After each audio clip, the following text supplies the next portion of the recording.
धीरज पहली बार, चंचल चौहान पहली बार, राहुल शर्मा पहली बार, बहुत सारे कवि हमारे बीच में पहली बार है। जोरदार तालियां बजाएं चंचल चौहान।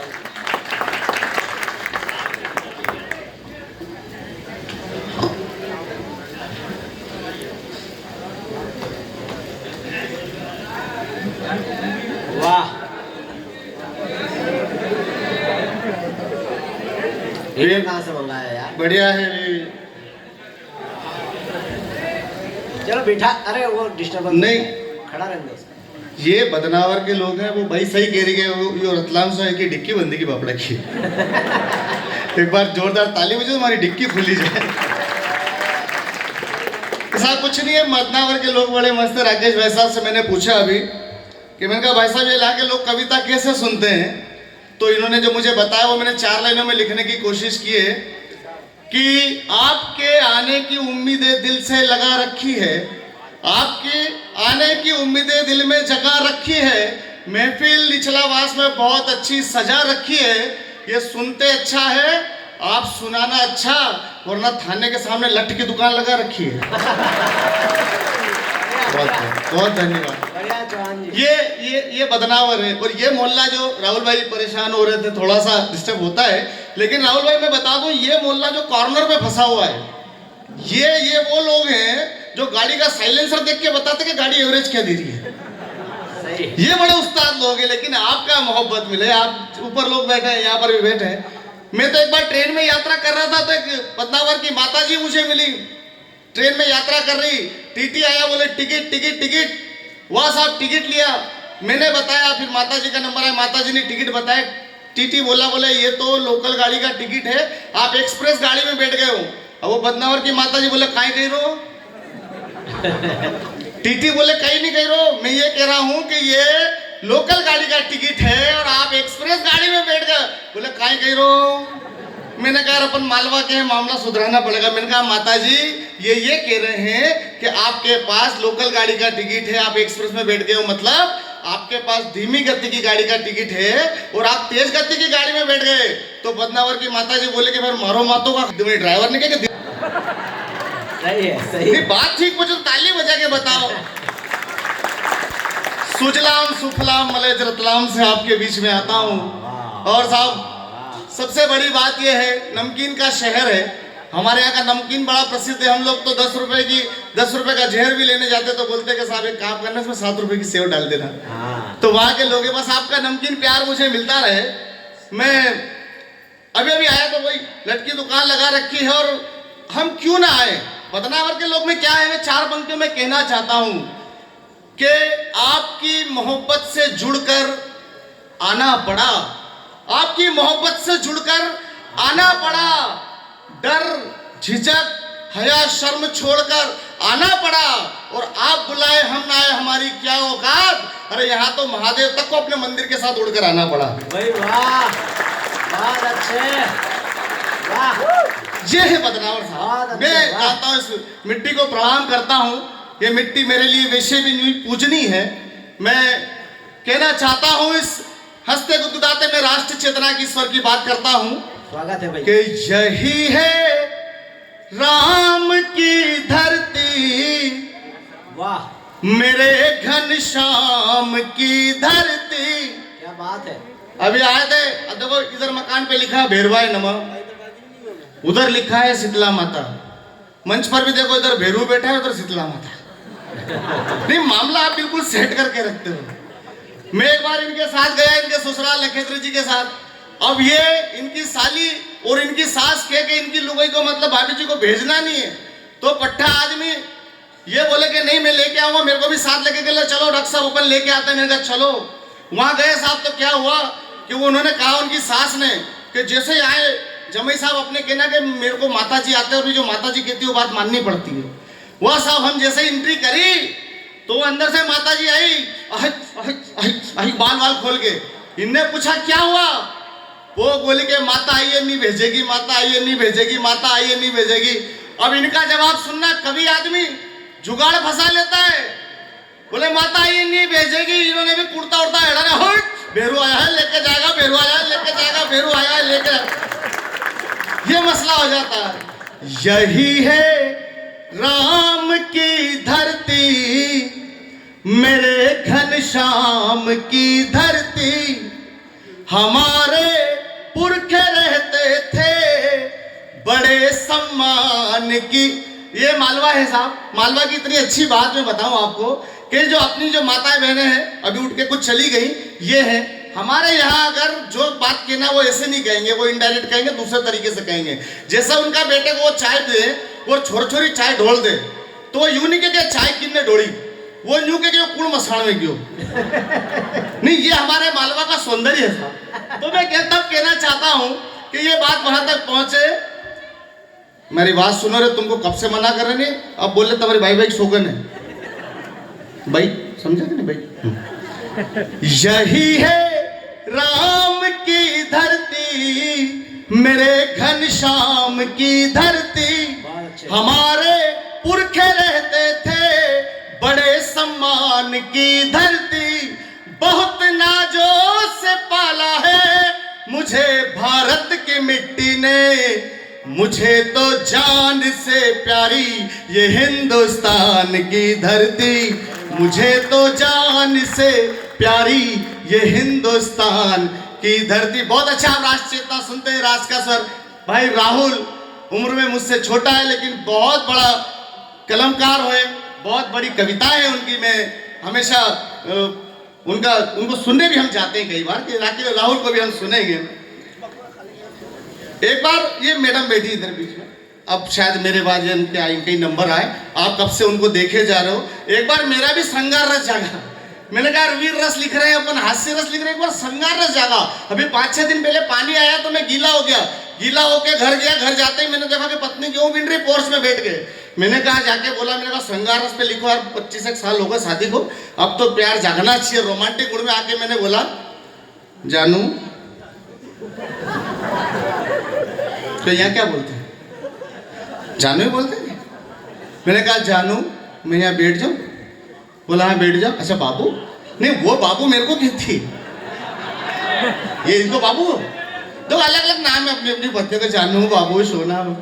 तो मेरा जागा तो मैं वहां बैठा, फिर बैठ के जैसे उसने गेहूं पीने में उसकी गोद में सो गया, मैं गोद में सो गया और मैंने कहा कि जानू एक बात बताओ, मेरी आंखों में तुम्हें क्या दिखता है। तो उसने बहुत देर तक देखा मेरी आंखों में। मैंने कहा क्या हुआ, क्या देगी थी, जाओ जाओ जानू जा रहा जानू। नहीं सही बात है, समय हो गया, आदमी को 12 बजे का रोज का टाइम है। एक बार जोरदार ताली बजाओ भाई साहब का, हालांकि जिस काम के लिए जा रहे होना नहीं हो, लेकिन जाना उनकी भी मजबूरी है। तो मैंने मेरी जानू से पूछा, मैंने कहा एक बात बताओ, मेरी आंखों में तुम्हें क्या दिखता है। वो पट्टी बोली बहुत देर तक देखने के बाद कि तुम्हारी आंखों में ना कुछ भी नहीं दिखता है, पर तुम्हारे माथे में खोरी बहुत हो गई। बोले कल 1 लीटर छाछ लिया ना, नींबू डाल के धो दूंगी। अपना संगारस वही खत्म। पर मैंने लिखने की कोशिश की कि दर्द अगर प्यार का है तो दवा भी प्यार ही होगी, और दिल तो ले चुकी हो तुम, अब क्या जान भी लोगी। इशारा एक कर देना, इम्तिहान देने आऊंगा, वक्त भी आपका होगा, जगह भी आपकी होगी। वाह। मैं भाई साहब ने जैसे कहा कि शिवराज सिंह जी हमारे, ये बहुत अच्छा प्रयोग है, मुख्यमंत्री हमारे। एक बार क्या, अभी हम पिछले महीने में अमेरिका गया था, हालांकि ये बात झूठ है, नहीं उनके सपने में गांधी जी आ सकते, मैं सपने में चौहान साहब का था, अमेरिका भी नहीं जा सकता। वो सब अमेरिका में हमारे शिवराज सिंह जी भाषण दे रहे, खड़े मंच पे, मैं नीचे बैठा, ऐसे आप बैठे। अब शिवराज सिंह जी वहां से मंच पे कह रहे, मेरे भाई और बहनों, मेरे भांजे भांजियों, हमारे मध्य प्रदेश को 1 नंबर राज्य बनाना है, हमारे हिंदुस्तान को 1 नंबर राष्ट्र बनाना है। हमारे मध्य प्रदेश में कोई बेटी जन्म लेती है, बढ़िया, वाह। ये इधर आवाज जा नहीं रही क्या शिवराज सिंह जी की? बैठे तो इधर भी है प्रेम भाई साहब, आप तक तो आनी चाहिए। मेरे भाई और बहनों, मेरे भांजे भांजियों, हमारे मध्य प्रदेश में कोई बेटी जन्म लेती है, उसके डिलीवरी का खर्चा हम देते हैं। कोई बेटी स्कूल जाती है, उसके साइकिल का खर्चा हम देते हैं। कोई बहन बेटी अगर शादी होती है, उसके दहेज का खर्चा हम देते हैं। मेरे भाई और बहनों, मैं घोषणा करना चाहता हूं, अगली बार अगर हमारी सरकार बनी और कोई बहन बेटी मरी तो घाटा मोसर भी हम ही करेंगे और बाल भी हमारे मंत्री देंगे। ये भी हो जाता है कई बार। मैंने मामा जी से कहा अमेरिका में। मैंने कहा मामा जी ये क्या है यहाँ पर अमेरिका में भी? अरे बोले कहना पड़ता है चंचल जी, पर मुझे एक बात का दुख है, यहाँ आने के बाद मुझे लगता है कि अमेरिका ने बहुत तरक्की कर ली, हमारा हिंदुस्तान बहुत पीछे। मैंने कहा भाई साहब गलत फहमी है आपकी, एक कवि की नज़र से देखो तो अपना हिंदुस्तान कितना आगे। बोले बताइए कवि की नज़र से? मैंने कहा आप कवि चंचल की नज़र से देखो तो आपका हिंदुस्तान हमारा कितना आगे। बोले बताइए। मैंने कहा सुनिए अपन अमेरिका में खड़े हैं, मैंने कहा जान रहे और मान रहे ये कितने बड़े विजेता हैं। वहां की जनसंख्या 35 करोड़, अपने यहाँ की 135 करोड़। ये तरक्की देखो। मैंने कहा जान रहे और मान रहे ये कितने बड़े विजेता हैं, जान रहे और मान रहे ये कितने बड़े विजेता हैं। अरे जितनी यहाँ की जनसंख्या इतने तो भारत में नेता है।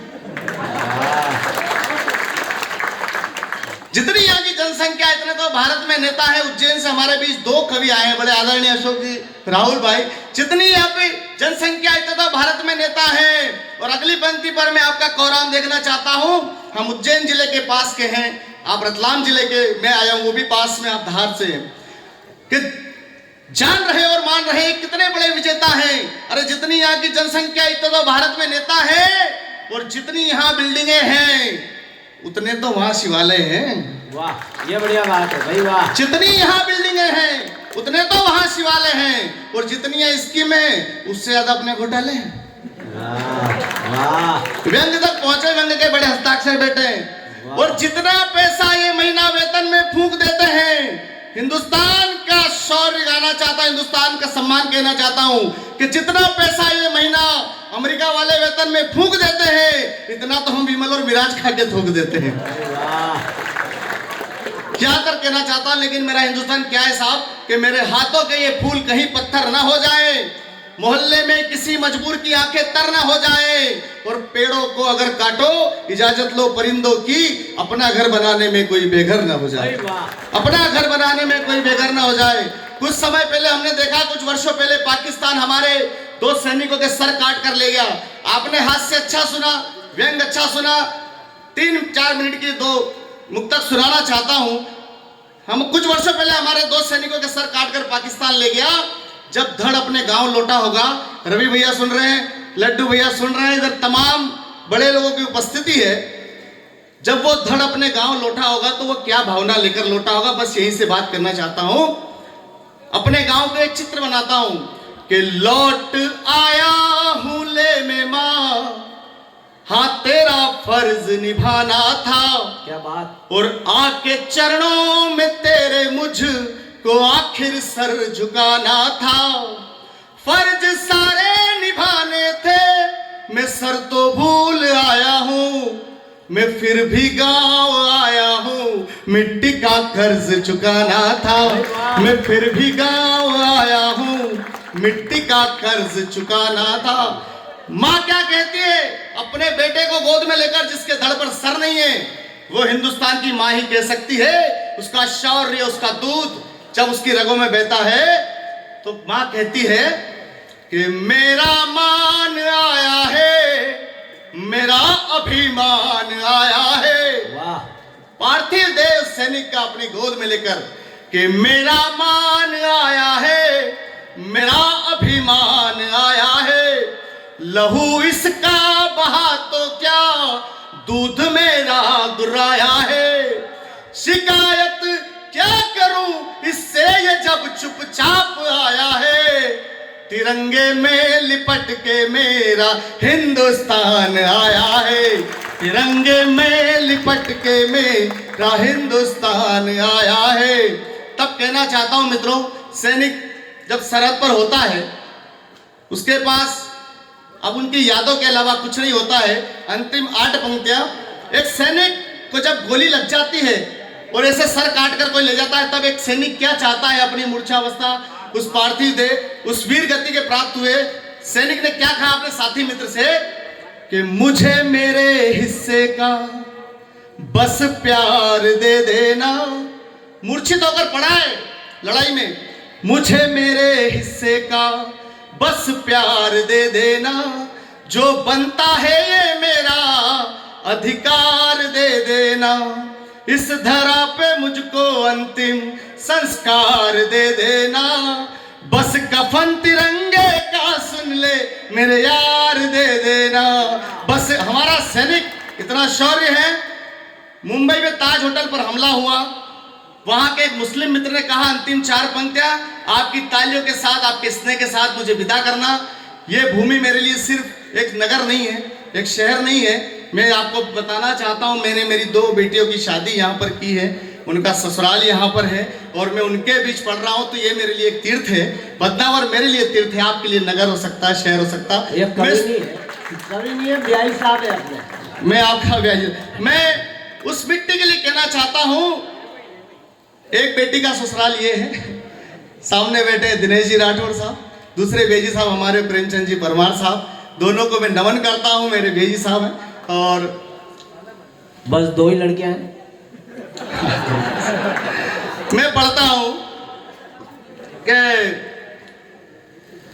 जो सैनिक होता है सर, और हमारे मुंबई में ताज होटल पर जब हमला हुआ तो ऐसा नहीं है कि हर कोई आतंकवादी है, हर कोई देशद्रोही है।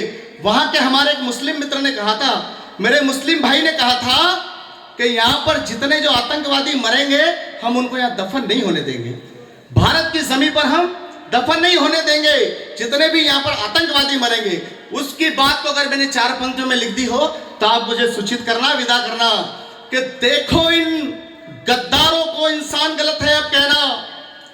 मेरा मुस्लिम भाई कह रहा है भाई हिंदुस्तान में, मुंबई में, कि देखो इन गद्दारों को इंसान गलत है अब कहना। बाकी बचे आतंकवादियों गलत फहमी में मत रहना और दफनाने को लाशें अपना कब्रिस्तान नहीं देना, 1 इंच भी इन कुत्तों को हिंदुस्तान नहीं देना। भारत माता की जय।